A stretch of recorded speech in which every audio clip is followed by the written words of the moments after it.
Welcome to Not My Generation. This is the political podcast that looks at political events and issues through a generational lens. And we got all sorts of stuff to discuss today, right? I'm Professor James Davenport. This is my colleague, Dr.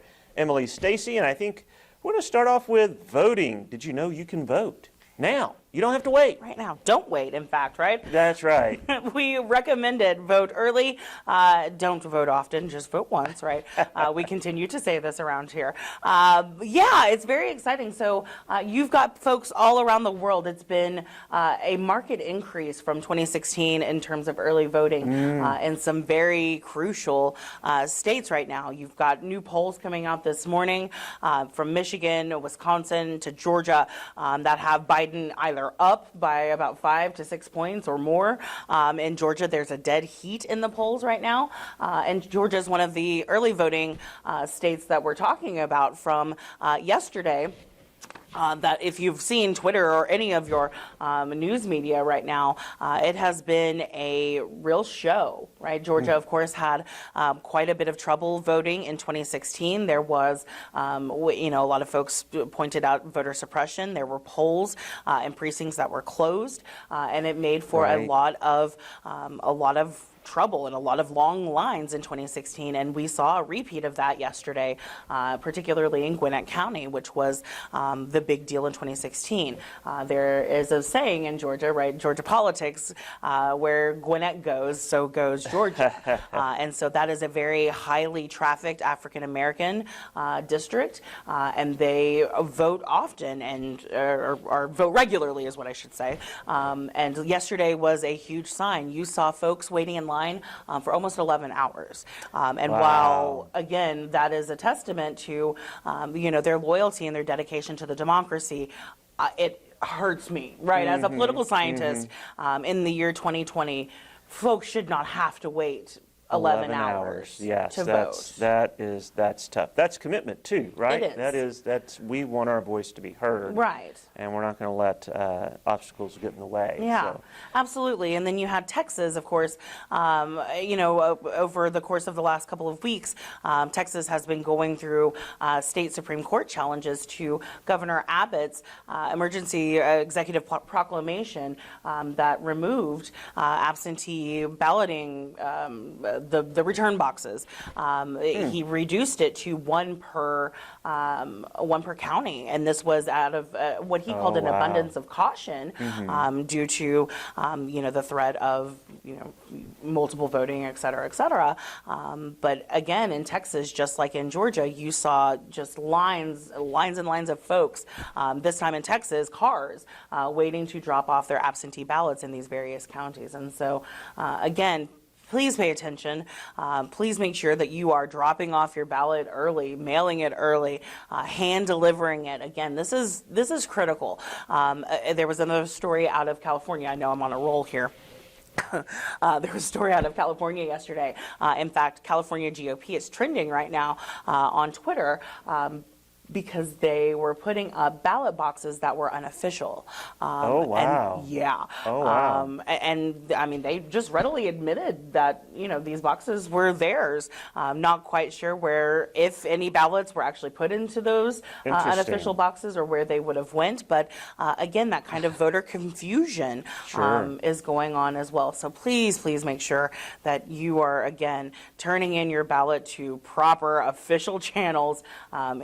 If that means you doing it yourself and looking, somebody in the eye that is official, please do so. It's critical. And if you're in Oklahoma, you can vote by mail, right? And so, or you can hand deliver that to your county election board, which would, if you're not going to mail it in, that would be my recommendation. That's the next step is to personally deliver that, and you can drop off that anytime between now and election day.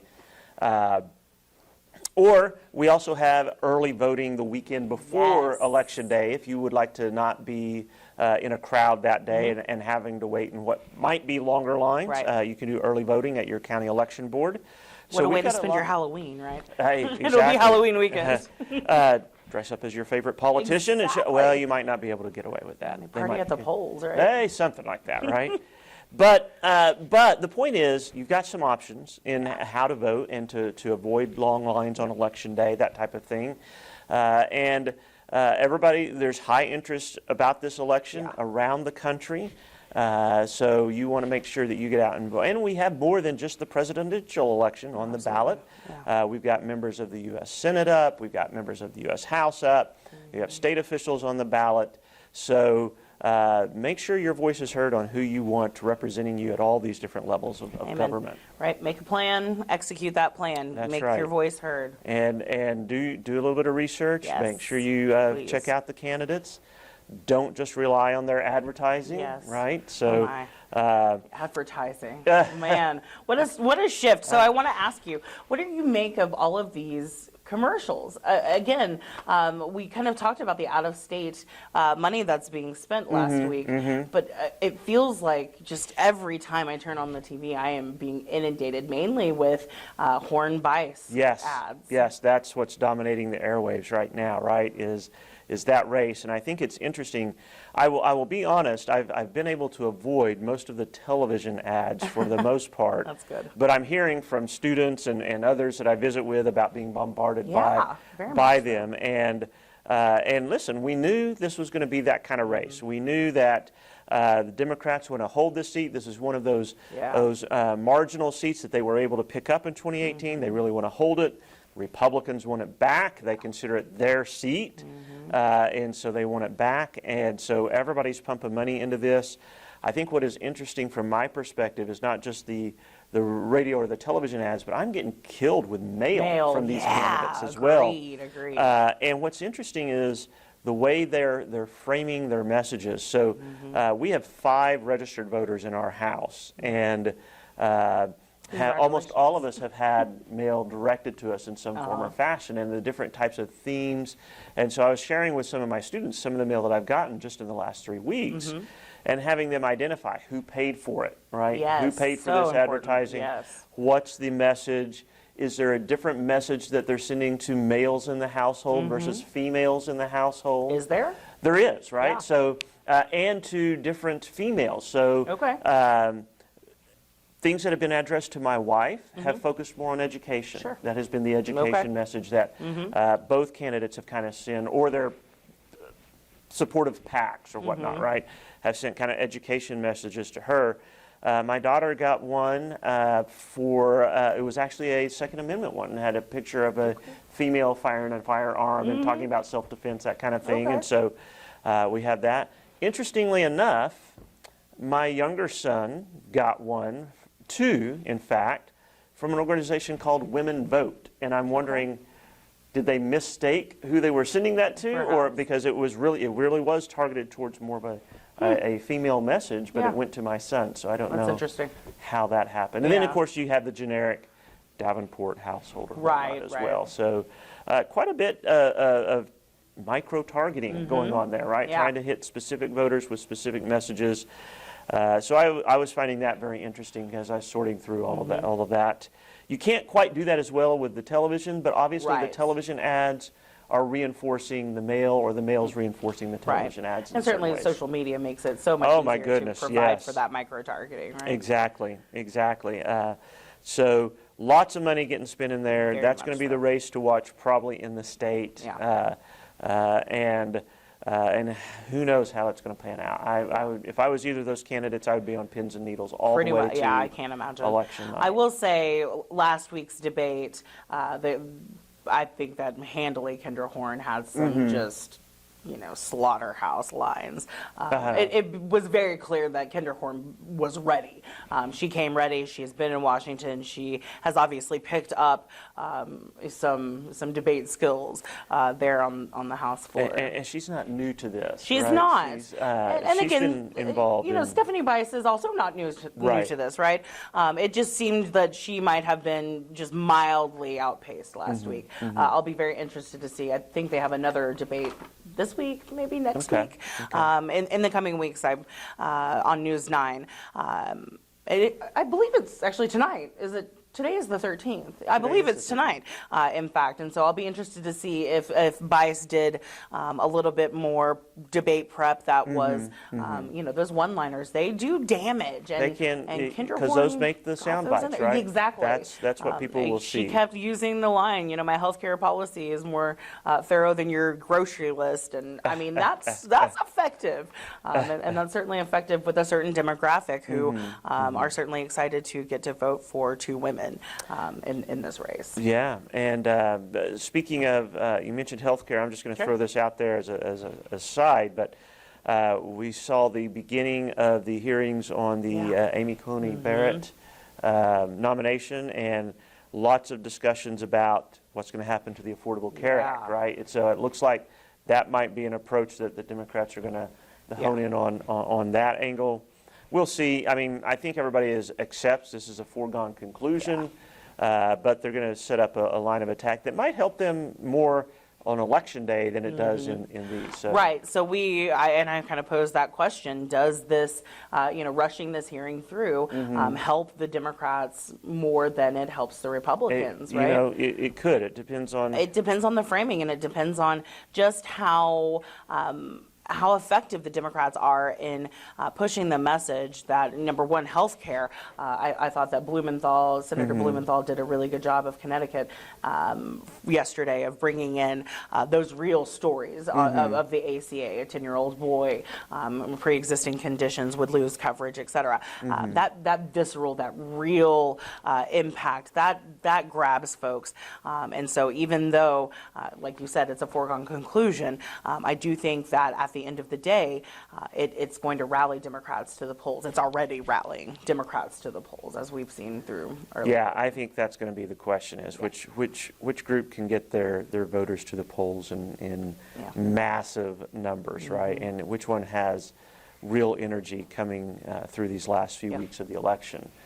Speaking of, we did have a vice presidential debate. You have any thoughts on that? Lots. I think it was an interesting moment. Again, as we kind of foreshadowed, it was certainly more policy oriented and more civil. Although I will say I need to eat, you know, my hat a little bit. Mike Pence was a little bit more combative than I expected him to be. Although whenever Kamala Harris really kind of snapped back at him and, you know, I'm speaking, it kind of put him in his place in a very, you know, quick fashion. I was a little disappointed. Again, I think that, you know, her prosecutorial background comes into play here. I feel like instead of having a political debate, she was prosecuting her case. Prosecuting the case for voting for Joe Biden or voting against Donald Trump rather than really engaging in a political debate. There were so much hanging fruit, you know, that as a political scientist, right, I'm just like, oh, Kamala, grab that! You know, she missed some really key jabs, and the ability to turn a conversation and turn something that he said into a completely different topic that she could have hit him on. She missed some really key moments there, and so I think as you know, as we watch these debates, it became a little bit disappointing and a little bit bland almost to kind of watch her do kind of Law and Order instead of a proper, you know, political sparring match. Yeah, I do think most of what I have heard and read, I think both candidates comported themselves well. They didn't embarrass themselves, right? Nobody came out of that shaking their heads going, I can't believe that, you know, that kind of thing. They may have not been as thrilled with their performance as it could have been. Like you said, both sides probably felt that their candidates could have done a little bit better, but nobody, I think, walked out of there embarrassed by the performance of the two, right? Yeah. And I think that that alone was a step up from the previous debate. And are we going to have any more presidential debates? This is now, I guess, the question, right? Yeah, right. They were supposed to, the Commission on Presidential Debates, which, by the way, is a private entity that organizes these presidential debates, wanted the next one to be a virtual debate, and Trump said, not going to do it. Right. And so now I haven't heard most recently, I don't know if you have. Town halls are both have kind of agreed to town hall style virtual events, but separately. So I haven't heard anything about the two of them getting back together on a stage or virtually at this point. We'll hold our breath on this one, but not too long. Now, they covered a wide range of topics in both debates, but I noticed there's an area that didn't get much discussion, right? This is Professor Davenport setting me up. Right? There was one area that it seems kind of important. It seems, yes, it is certainly to but me. not much conversation on right. Right? So. My students, Professor Davenport, they know that I shake my fist at the sky whenever these candidates do not discuss foreign policy. It is extremely irksome to somebody who, studies international relations, foreign policy, and cares deeply and understands the connection in making America great again and sustaining, the American exceptionalism and having allies around the world and the way that we treat both our enemies and our allies. It is extremely important. And so really the only thing we got on foreign policy came from the vice presidential debate, and it focused on, of course, China, and in economic fashion, of course, it was brought up. China was brought up just a bit in the COVID discussion, but more so, Kamala Harris did have one of her better moments whenever she continued to reiterate the fact that Trump engaged in a trade war or a pseudo trade war, mildly, with China, and really did not come out the winner of that venture. Right? We had a whole bunch of different industries, from agriculture, soybean farmers, to steel workers, to the oh my goodness, skylights, not skylights. What am I thinking about? Solar panels. Thank you. Yeah. Skylights. Solar panels. The solar panel industry as well, and Harley Davidson, right? It went on and on and on. And so I thought that was one of her more effective moments, was pointing out China. But neither candidate answered the question that Susan Page really posed about whether China was an adversary or not, what our relationship and what our status was with China is. So both kind of left that completely open-ended, and did not really say how they would deal with China in the future. China is back. There was a really great CBS Sunday morning news segment on China from one of their embedded reporters. He's from China, and so he went back around the beginning of the pandemic and was reporting for CBS News directly from Wuhan, from the very heart of the pandemic, and did kind of where they are now. And I mean, folks are walking around China without masks on. I mean, it's so back to normal. It's almost hard to fathom seeing that many folks walk around. And so, again, when we talk about foreign policy going forward, it does become really critical that China is back, and they are formidable, and the United States is still a little bit crippled by the pandemic, right? And then that's going to bleed into our foreign policy in the future. And so it's important that certainly your presidential candidates start talking about this. China, Russia. And so moving to yet another massive question mark in terms of the adversary ally type of situation is certainly Russia. And there has been sort of a proxy war, if you will, or a proxy conflict, I'll say, going on between Azerbaijan and Armenia, which sits at the southern border of Russia. Of course, used to be Azerbaijan, was a Soviet satellite country, right? Or is a Soviet satellite country. Armenia, very, has had a very conflicted relationship with both Azerbaijan and certainly Turkey as well, right? And so we're bringing in two very large allies, or possibly question mark adversaries, in the 2020 political landscape of Turkey and Russia, who are, again, kind of battling on behalf of Azerbaijan and the sort of Muslim majority. So this conflict, I want to set it up in the proper way. So again, this is being fought on the southern border of Russia. And again, it's kind of a frozen conflict. So you've had the ethnic Armenian majority in the region. They fought to secede from Azerbaijan after the Soviet Union fell. There has been a very tense ceasefire, but really not a lasting peace between the two countries. And certainly, again, we as the United States have kind of played a very hands-off role when it comes to this battle. We've let Turkey and Russia really take the lead on this. Russia, of course, a dominant power, and key to this as, again, a former, as one of the countries as a former satellite country. Again, it becomes dangerous. These two countries, as they continue to battle, you have Turkey, again, intervening on behalf of Azerbaijan and bombing Armenia. Ethnic Armenians, F-16s, they have been waiting, really, for the United States to get involved. In fact, Armenia's prime minister has pleaded is not right, has begged President Trump to intervene, but that also coincided with his COVID diagnosis. And so really this battle has fallen by the wayside of certainly the American media and definitely the American presidency right now as well. So again, Turkey and Russia are really kind of puppeteering this conflict. There has been a tentative ceasefire that was reached this past week, but again, it's been a tentative ceasefire for some 50 some odd years, and so these conflicts tend to flare up when other countries, again, the bigger superpowers become involved. Right. And with Russia. And Putin particularly have a tendency to look for those weak points and press there, right? And right now with the U.S.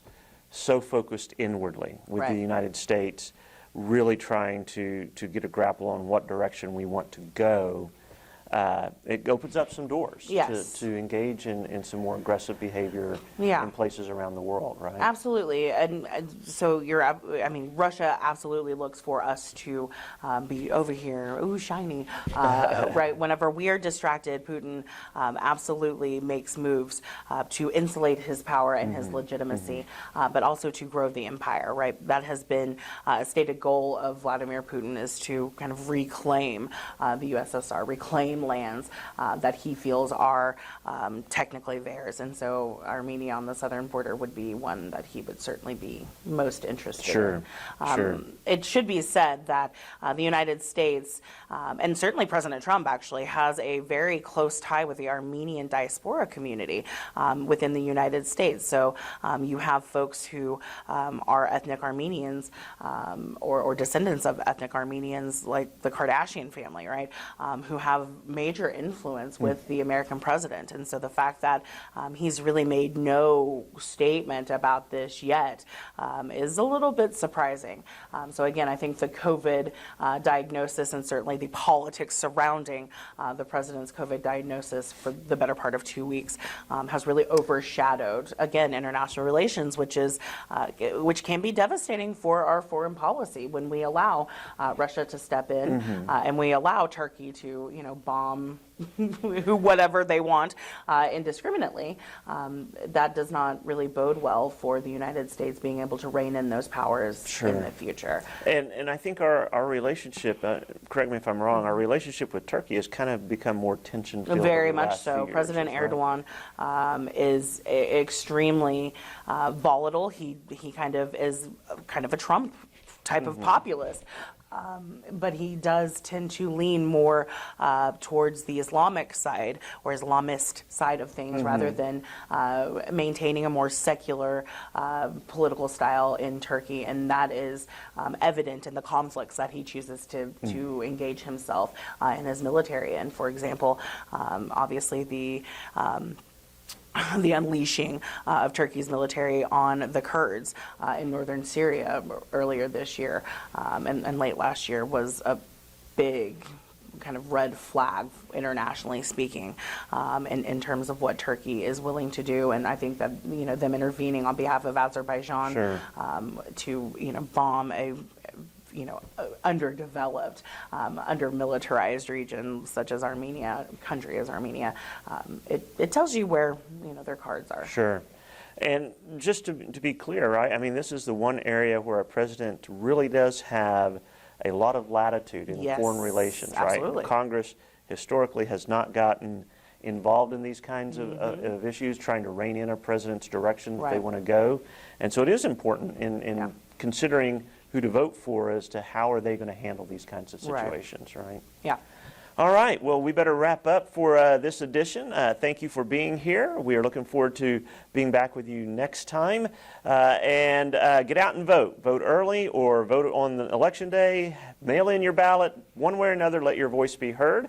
That's important for good citizenship and for choosing the direction of our country. Absolutely. We should mention our next episode will feature election and candidates profiles. Yes. So we're doing a bit of an event on campus next Tuesday, a lunch and learn, if you will. And so we are going to be profiling state questions, local and state races, as well as national politics. So stay tuned for that very special episode of Not My Generation. Absolutely. And we look forward to seeing you guys next time.